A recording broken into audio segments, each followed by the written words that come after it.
So we got off the Celebrity Reflection relatively recently, about a little bit over a month ago, and we've been wanting to do this video about something amazing that happened. Isn't that amazing? Stay tuned.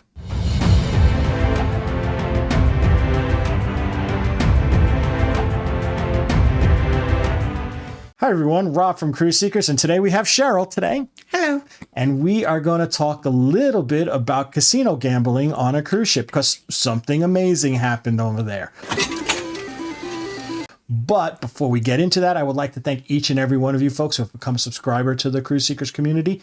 Thank you so much for doing it. It is so appreciated by us. And if you are new here or you've been watching for a little bit of time now and you haven't done so just yet, think about subscribing. Turn that notification bell on. It is so appreciated by us. And while you're down there, hit that like button. It does help that YouTube algorithm. It does help this community grow. And it does help us get to more people so that we can talk about cruising and get you some good cruise deals as well. Thank you so much for doing that as well.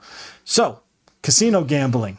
It was kind of interesting. So, well, that was certainly interesting, to say the least, on this 9-night cruise. And we're going to talk about exactly what happened and what was our strategy when we were on that cruise. Strategy? I guess strategy, right? He has strategy. Push the button strategy. I have a gut feeling. We'll talk about that on the flip side.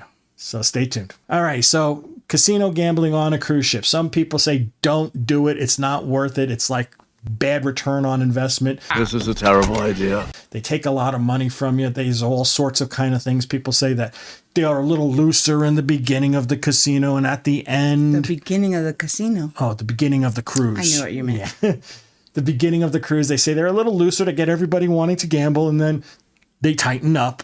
Well, I was pretty lucky at the beginning of the cruise. And I was luckier toward the end. You were lucky toward the end. So but I think we kind of put that whole philosophy to rest. It was crowded 24/7. Yeah, so there was a lot of I don't know if anybody believes that theory of loose in the beginning and tight at the end. Yeah. But anyway, what we decided to do is kind of find a strategy to kind of go at this. We said, all right, we'll give each other $100 a day. Yeah. To play at the casino. So this was a 9-night cruise, so we gave ourselves a budget of $900 total per person, and we'll see what happens. Oh no, this is not going to end well. It seems like a lot of money, right? It does, but you know what? It's entertainment. We're going to spend it anyway in one way, shape, or form. Figure it's an arcade game that might pay you back. It's an expensive arcade game. That's the difference. I go into it going, I lost $100, but guess what? I just played for 3 hours on a video game. It's a lot of money for a video game. But hey, everybody wants to kind of spend their money differently and get their entertainment differently. Yeah. So that's the way we look at it. Never gamble with anything that you can't lose. That's for dang sure. We could very easily lose our house. Don't do that. It's not smart. I had a family member that lost a lot in gambling. And so don't do it, folks. Anyway. We gave ourselves $100 per day as a budget, but the interesting thing happened was I got up really fast on the casino, right away on my first $20. Well, you made up what I lost, so we ended up staying even. Like the first day, I lost my 100, right? But you ended up winning several hundred. Yeah, I won 300 on the first day, so we were up $100, right? Yeah, but from there, the next day, I got up even further. I went up like almost $600 right then and there. So from that point on, pretty much we played with the casino money. We didn't really go into our pocket at all. You're playing with house money now. Except for that first $100 that we gave to each other. We donated. And then we just kind of played with that money the whole time. And at the end of the day, we wound up kind of breaking even. Yeah, I felt very generous, though. I donate a lot. Well, but still, we gave everything back that they gave to us. So that's what happens when you play too much at the casino. But, I mean, in theory, what? Guess what? Chicken butt. We gave it all back, but we won something in return. Yes, we did. Thus, this video. Yes, we did. So it is true, folks. If you play enough at the casino and you run enough money through their slot machines or their tables, they will invite you back. Right. They do. And we actually wound up getting not one certificate, but two. One for Cheryl and one for me. Right. Now, we're not big gamblers. As I said, we were only playing small potatoes, but we were going up and down a lot, and we were just feeding a lot of money through the slot Giving machine. it back. I think that's important. Yeah, giving it, taking it and giving it back, taking it and giving it back. It was sort of like a treadmill. Yeah. Is the best way to put it. What are you, crazy? I'm on a treadmill. But we wound up breaking even, and we also wound up, though, getting 2 cruises in the future. Now, people might say, well, how much would it have cost you for those cruises, right? These are just inside cabins. We could have used it on an Alaska cruise coming up in 2026. Yeah. We were thinking about that possibility, doing a back-to-back, taking the Solstice up to Anchorage and then back down. Right. But the fact of the matter is, Alaska cruises have a lot of taxes because and they're fees in and the port United expenses States. And tips. So it wouldn't have been free. We would have probably wind up paying almost, I guess we would consider it close to $1,500 for an inside cabin. And that's only because we were trying to stay close to home, so we didn't have to add airfare. Exactly. So, but still, it would have been $1,400, at least $1,500 for an inside cabin. Yeah, but if they had like a Mexican Riviera or something where it's doing more foreign ports, it wouldn't have been so expensive with the port fees. Exactly. But Celebrity's not doing the Mexican Riviera for a while now. So, and we don't live near Florida. Nope. So we kind of decided not to use it. It's just, but it was still cool. It was still cool to see us getting it. Now, people might be wondering exactly how much money did you funnel through this thing? So what's this going to cost me? Well, to say it was a small amount is to basically, be telling the truth. It was not a small amount that kind of got funneled through. At the end of the day, I had 600 points that I made on that cruise.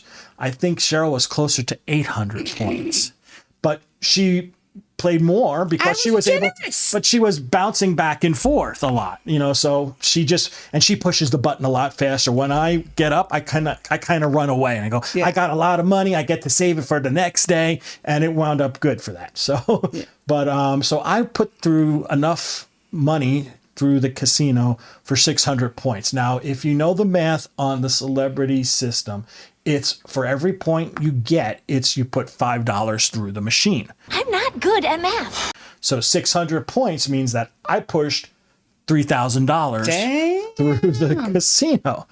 Yeah, $3,000 to win an inside stateroom that I would have had to pay about $750. Right. But I didn't lose $3,000. I broke even. Right. But I still pushed $3,000 through the machine. Right. And you know what I noticed too is at the, what's that table called where that lady sits? Not the hostess. Yeah, the hostess. There is actually a sign there that tells you how many points gets you what, which I've never noticed before. Exactly. So they'll say if you did this amount, you'll get this kind of reward. You do this amount, you'll get this kind of reward. Right. We were definitely on the lower tier. Oh, yeah.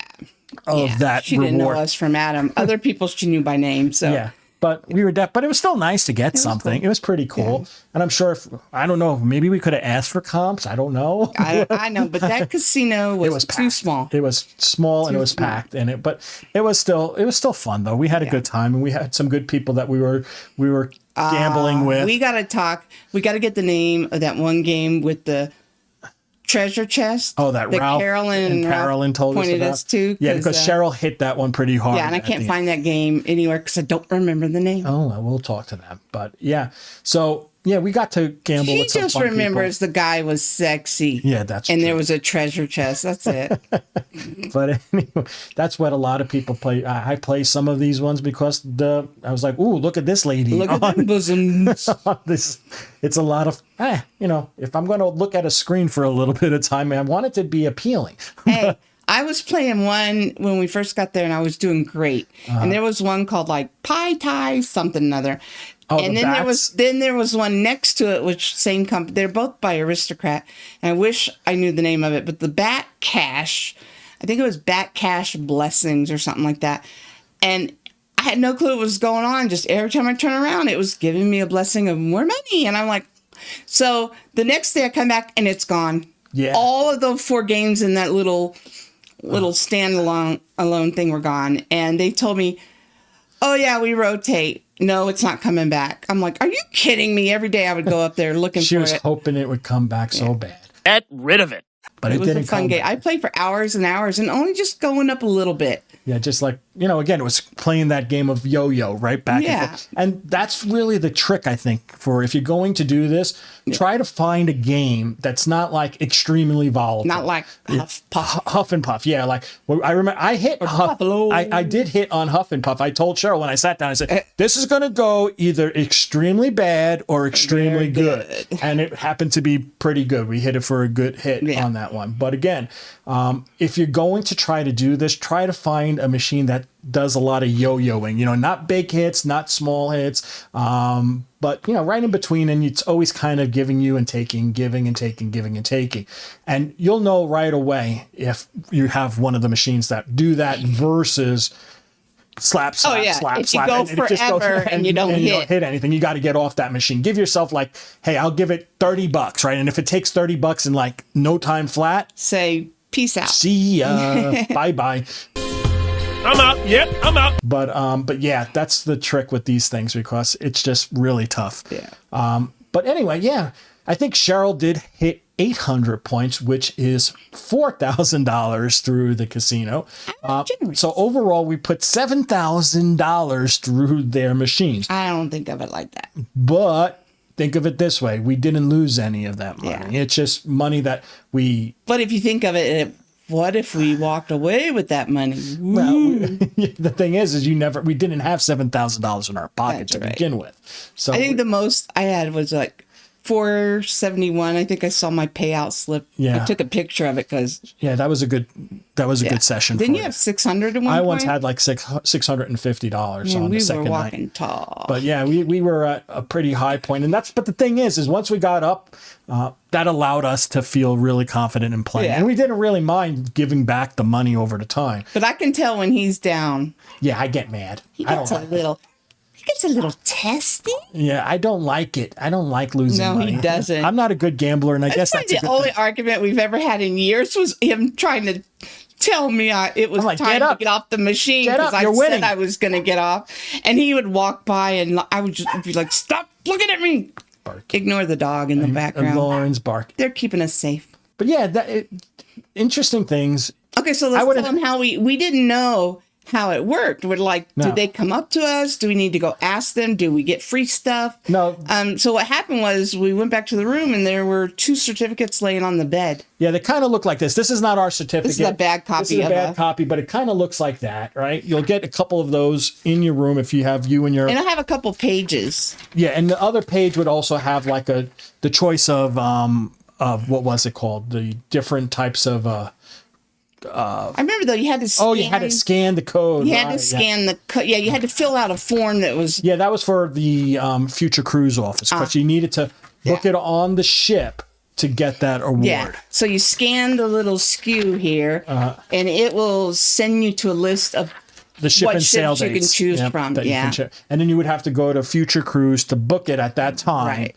and go from there. And you can combine your certificate with your loved one Yes, you can. if you want. We were going to try to do 2 individuals and tie them. As a back-to-back. But we're booked. Yeah, we're already And- booked for 2026. Yeah, and the other one is, it would have cost enough in taxes and fees for the United States ports that we're like, nah. It's not worth it for us. And, But cool, now we know. now we know, and now you know exactly what happened. So yeah, we put $7,000 through the casino. I gotta and we see got that two, and we got writing. two. I'll show it to you. I'm just saying. And we got 2 inside cabins. Yeah, So that's basically which would have been fun it's. I guess it. if it was totally free. Yeah, if it was totally free, it would have been different. But again, it is. What would we say? Would you think this is a viable way to kind of just cruise for a lot of times for Well, some people. I mean, some people? I guess like if you some live people nearby the that are more- port, yeah. right? If you live not nearby Florida and you can say, hey, I'm going to put $3,000 through the machine, Right. and I'll get an inside cabin, and you we'll can pay, upgrade it or we'll whatever. pay $250 for a cruise or $300 for a cruise, Right. and then you're good. Right. As long as you're good with an inside cabin or something along those lines. Yeah, but you can upgrade it. and Yeah, you it can, probably but it'll wouldn't be still that much cost you more money. Yeah, it does. Yeah, but it still probably cost you less than if you were to Oh, outright yeah. buy the cruise. It would definitely cost you less. Because But it just depends, if people are savvy. you just got to be smart about this because if you got to find that yo-yo machine. I think if you're on those high volatility machines, it's just going to be, you might get up really high on one day and then but if you just keep on missing it over 3-4 days, you might just get discouraged and just walk away. Yeah, in this casino, they didn't have any of the reels, did they? Not many, old school reels. Like no. Top Dollar? There was just Top Dollar, which They had that one? there was there. It was in the far corner over by the cage, by the Was that cashier. on this ship, though? Yeah, Or on the last that was ship? on this ship. It was there. Yeah, I hit it once for. But yeah, that was one of the few. They didn't have any like older games. No, not much. It's all pretty much of the new stuff. And it just was too crowded to be. Like, we would try to go at times when people are at dinner. Yeah, it was pretty crowded. But again, it is a viable way if you know how to play these things and it's fun. You know how to, be able to budget yourself and keep yourself underneath a certain number and go from there. Maybe you should try the whole poker and craps thing and see how that works. The craps, it's interesting. I've seen a lot of people talk about craps, but I just don't know. I mean, How do they track your points? They do. They kind of watch how you play and they kind of average it over a period of time. But I remember overhearing the hostess talking to a table player who just was really annoyed about the low level of his points. And, it's just because there's no real easy way for them to track. Right. And, just because this is what they think it is, doesn't necessarily mean that's what it is. Well, I mean, so if you walk up to the table to play and then you win and you leave, how do they know that you played to get your points? They watch what that's what the pit boss is supposed to be doing. Okay, so how many points did you get when you played your 500? On craps? I didn't even ask how many points I got for craps. But you I have probably no got clue. none because you didn't say, I want points. No, I gave him my card. I said, you did. I always give my card just to do that. But again, I was not at the craps table. I know, you took your money. I took my money and run. I mean, I was there for 3 shooters and I won $250 in like no time flat. Peace out. And I'm like, see you later. $250 in, basically 15 minutes and I was out. So I run when I have the money. So that's just the way I play. So you have to stick around to make points? I'm thinking, because there's they look at your average bet, they look at what you're kind of betting, and then they see what the house theoretical advantage is on there, and then they will calculate points based upon that. What about poker? Poker, you get no points with poker. What? None, not at the because there's no house What about advantage. blackjack? Blackjack, you'll get points. You should try that so you can report back. Maybe blackjack. Again, it's just with $25 a hand, it's tough for me to play. $25 a hand? Yeah.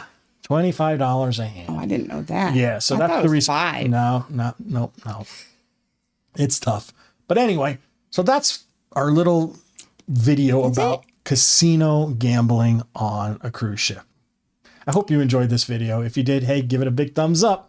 See ya. It really does help our YouTube algorithm. It does help us find other people who like to talk about cruising. Thank you for doing that.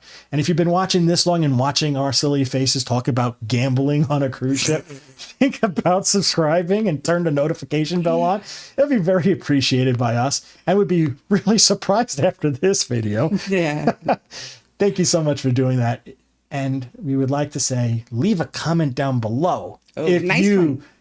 do cruise ship gambling. Let us know exactly what you do. How do you do it? Do you find you get good comps? Do you find the right machines? What are the right machines? Yeah, we Let need us some know. tips, actually. Let us know. Because we like it. We really just went willy-nilly with it. And I think we were just kind of really lucky. But we like casinos. we do. It's fun. And we would love to hear your ideas in the comment section. Leave them down below. Thanks. We love comments. So until we talk again next time, this is Rob and Cheryl from Cruise Seekers, reminding each and every one of you to always seek the seas. Bye-bye now.